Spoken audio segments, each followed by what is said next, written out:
Bloomberg Audio Studios. Podcasts, radio, news. You're listening to Bloomberg UK Politics. I'm Caroline Hepker. And I'm Yuan Potts. Now our country has voted decisively for change, for national renewal, and a return of politics to public service. Well, that was 364 days ago. But this week seems to be the first week the government and its MPs have had to choose what change they actually want to deliver.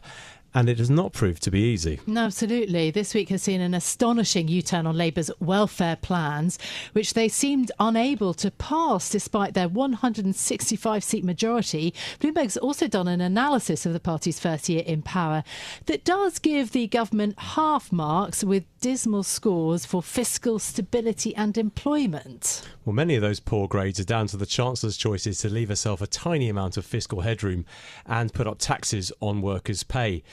And the welfare U-turn this week has yet again wiped out that headroom.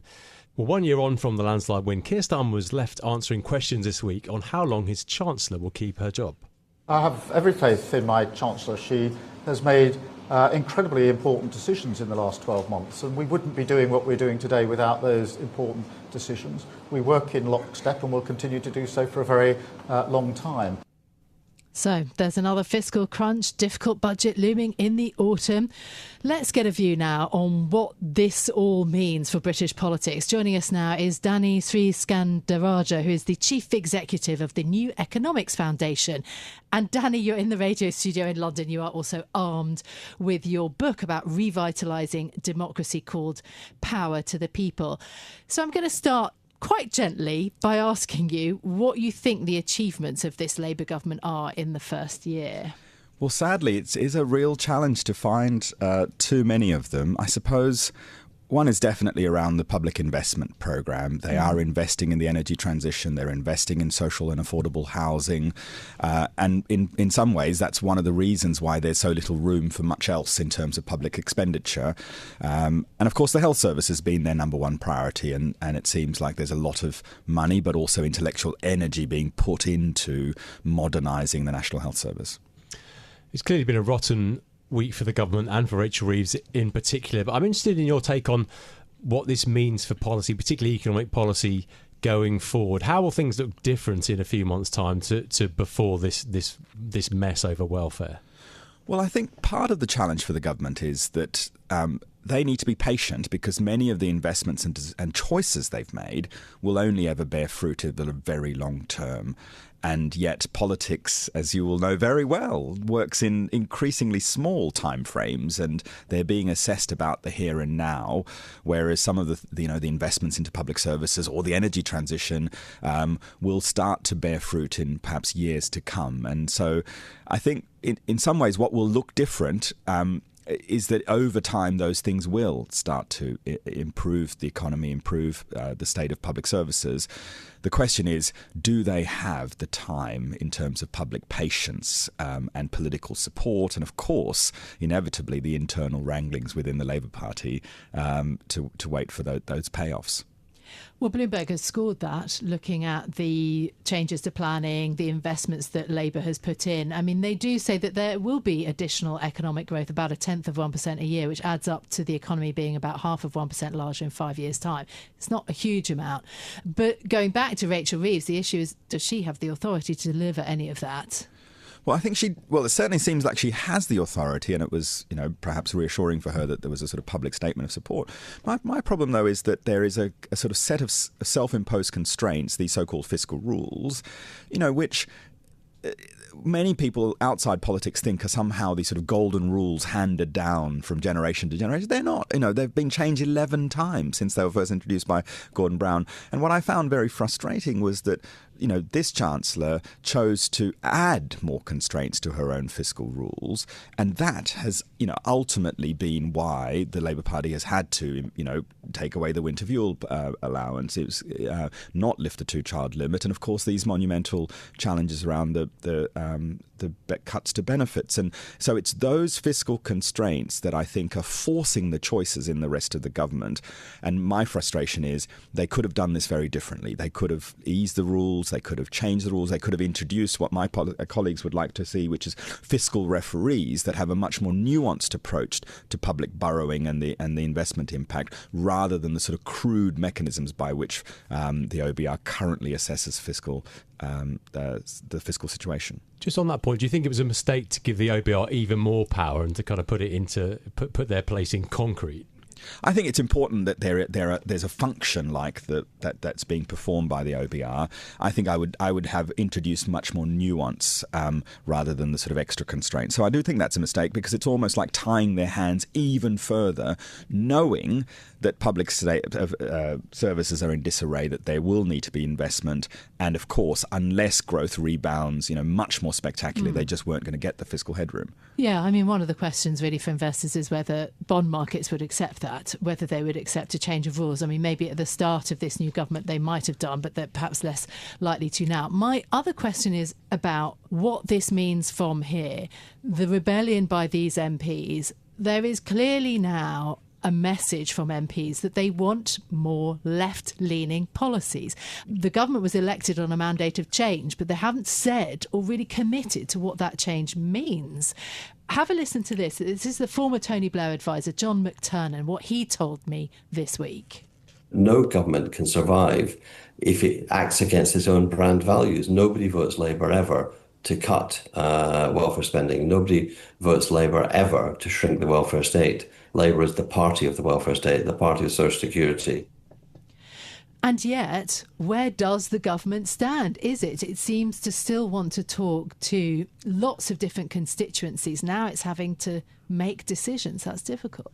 Yeah, look, I mean, on your point about Rachel Reeves and the sort of fiscal rules and how the markets reacted, what we saw this week when she was shedding tears in the Parliament and markets reacting nervously because they feared that someone else would become Chancellor. For me, I interpreted that as reassurance that, she is seen as a solid pair of hands, and she would have had more room to do more, especially early on. And I think there was a missed opportunity there that they're going to pay the price for. And of course, that that's the sort of, we often talk about the sort of treasury brain that every government needs to show that it has the sort of aptitude to manage the finances well. And this government has sort of bent over backwards to show that.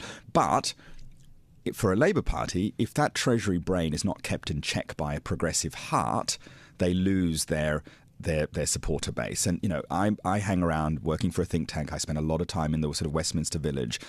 And, every single community of stakeholders I meet these days seems to be, competing with each other about who's more disappointed with this government. The charities that work on social services are hugely disappointed. Trade unions, members of the Labour Party. There are all sorts of folk within their sort of traditional supporter base who feel disappointed. And perhaps that brings us to the sort of political calculus that's behind much of this, which is that in a first-past-the-post system, I think perhaps senior people in the Labour Party have decided that they can afford to disappoint those key supporters because there's nowhere to go. That, when push comes to shove, when there is a general election, those people on the left of the party will have no choice but to back the Labour Party. And so they're spending all of their time trying to make sure that they stop any hemorrhaging from the right of the party. The problem is, as we've seen time and again, the Labour Party, like maybe many mainstream parties, is a fragile coalition. We often forget that the debates within a party can be just as ferocious as debates between parties. Generally, though, the idea that, you settle the debate within your party and you stick to the party line, you take collective responsibility because ultimately you think it's in your wider interest, that's starting to feel very fragile. And the size and the sort of ferocity and the confidence of this rebellion against universal credit suggests that actually that internal consensus is very fragile. As things stand, it looks like the government's going to have to raise taxes this autumn. The IFS says that no major economy with our level of public spending has such low levels of direct taxation on average people, on average earnings. Is the government going to have to grasp that nettle and ask ordinary workers to pay more?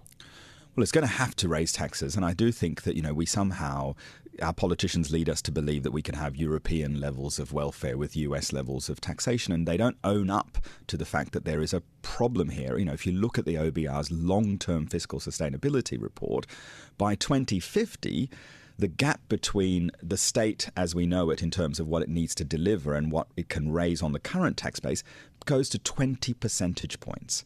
The state will cost 60% of GDP, but our tax base, unless we reform it, will only yield 40% of GDP. Now, so that puts all of the debates we're having about universal credit or aid or whatever else today, it just sort of it becomes rounding errors for the significance of that challenge, which is why I do think we need to have a long-term conversation about, well, what is the state we want or deserve in this country, and what's the sort of tax base that's going to give us a sustainable way of paying for it.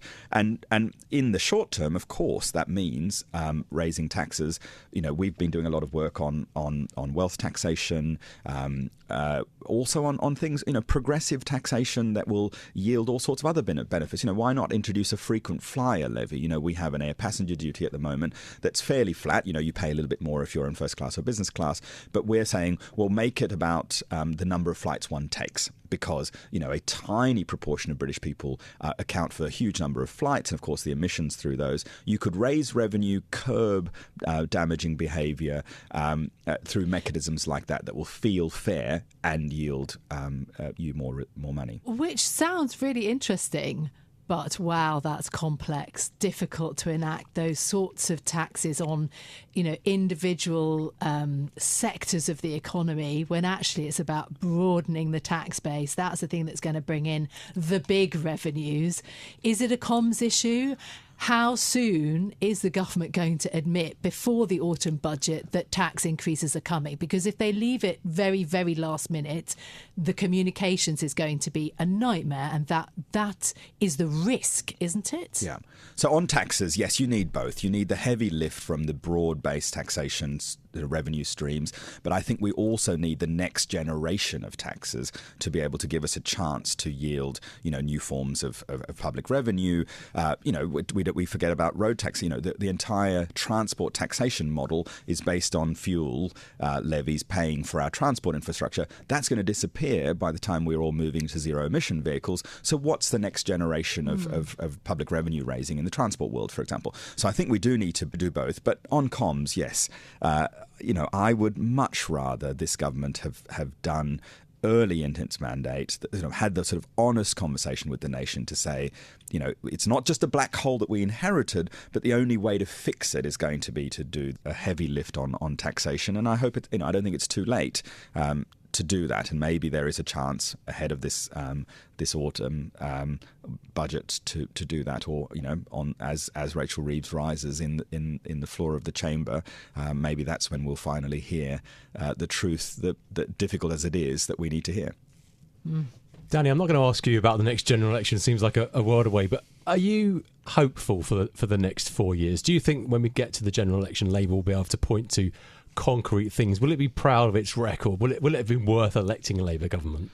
So I worry less about Labour as such and more about the political system. And this is, in the book that you mentioned that I've written, where I think, the real challenge to democracy at the moment is not about whether people choose Labour or not. It's about how frustrated and angry people feel about the political system itself. 19 million British people didn't vote in the last general election.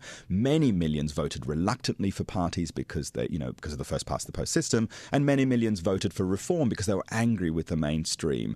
And I don't think anything that's happened in the last year has really helped, and no wonder we're seeing more and more people turn to reform. So I think what we really need is to rethink everything from how the electoral system works. Maybe it is time for proportional representation.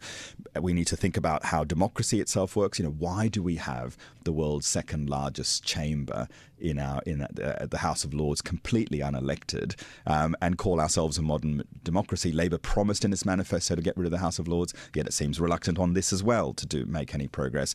And so I think we need if we're going to rescue democracy, not just rescue the Labour Party, we need to have a sort of participatory makeover of our democracy to give it a new lease of life. Yeah, very, very interesting. Thank you so much for being with us. Danny Sriskandarajah is the Chief Executive of the New Economics Foundation. Thank you so much for being with us on Bloomberg UK Politics. It's been very interesting to get your views.